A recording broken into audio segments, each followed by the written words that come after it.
Ben Aldridge looks like the love child of Eric Bana and Mike Kalinowski. Mm-hmm. Yeah, Bananowski. Oh, Baba Booyah!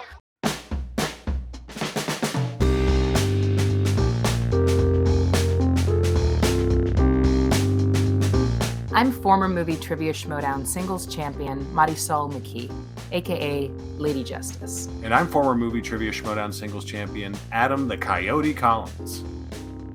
We are back on a little hiatus. Did a little vacation, did a lot of work, but we found a little bit of time to go to the multiplexes still. And we're back from seeing the latest M. Night Shyamalan movie, which is Knock at the Cabin. I still get excited whenever an M. Night Shyamalan movie comes out because whether I like it or don't like it, I'm rarely bored. And what I really appreciate are these movies he's doing now that are stripped down to these smaller budgets. You know, it forces him to be a little more pinned down, in certain cases more creative. Knock at the Cabin starts out with a young family at a remote getaway cabin. There's two men, a married couple, played by Eric and Andrew, played by Jonathan Groff and Ben Aldridge. And that's when the ominous Leonard shows up in our lives, played by Dave Bautista. Love this casting of Dave Bautista. So very soft-spoken, very gentle. He's a second grade teacher. He's a guidance counselor. He's a very, very gentle human being. You know, all things considered he's holding this family hostage. He's been called to task by apocalyptic visions, as have his compatriots, played by Rupert Grint and company. It's the power of his beliefs. It's the power of his conviction that is more unsettling than the fact that you think he could physically hurt you. M. Night has not lost his touch at all with creating popcorn suspense.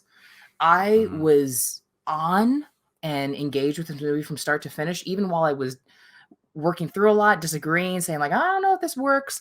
I was in it.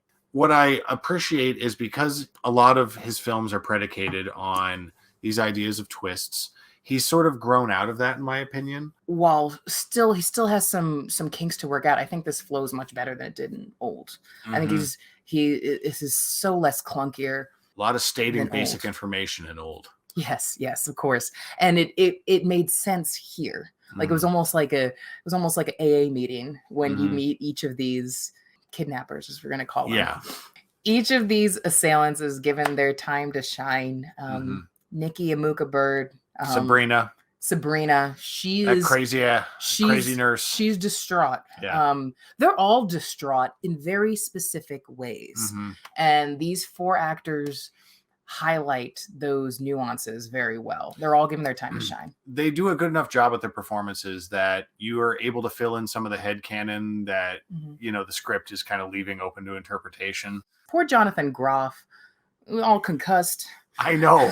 Poor guy. I know. They were so mad at his version of Agent Smith.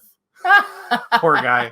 But it was great to see Aldridge step it up in this movie. I was rooting for his character the entire time. I was identifying with his bulldog attitude as a dad. I was like, let's go. He was great. I was on his side the entire movie. M. Night Shyamalan is really big about faith and grapples with faith. People losing faith, characters losing faith, or being kind of caught in between.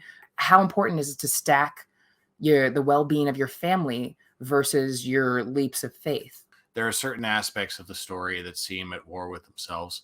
Yeah, exactly. Like we were talking about this, and one of the main parallels that's highlighted in this movie so much to what's going on is Ben Aldridge's character, Andrew, struggling with being persecuted for being gay.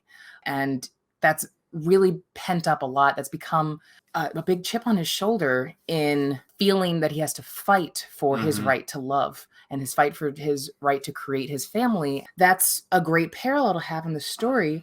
But the story also then steers towards, it bumps up uncomfortably against one of the through lines with this movie, which is the sacrifices that families have to make, the difficult decisions for the greater good. Those two things are good work. Those are compelling ideas to bring into a story. But when put side by side, you have to ask yourself how they relate to each other. Don't know that M. Night's always capable of unpacking all that articulately on screen. I don't know if this was a film for him to marry some of these ideas that he had. Even though the movie, I don't think is necessarily nefarious or trying to, has the worst intentions in mind. No, I don't pick up that energy from it at all. As a raw thriller, I think this movie's pretty effective. I wasn't bored. I was entertained by just the peril on screen. I admire for M. Night at this point of his career trying to really dial things back to these small scale stories. But whereas in something like Signs, the whole cutting to the news to get the outside context of what's going on was used pitch perfectly and very effective in Signs. I think that it was relied on a little too much. They had to lean on it. They had to lean on it. The story. Yeah, for some of the tension in the story more than they needed to. So all in all, with Knock at the Cabin, we think it's worth seeing. Definitely. At least a rental. We saw it. We caught it in theaters, and we don't think that we wasted our money. Coming up next, really soon, we're really excited about this.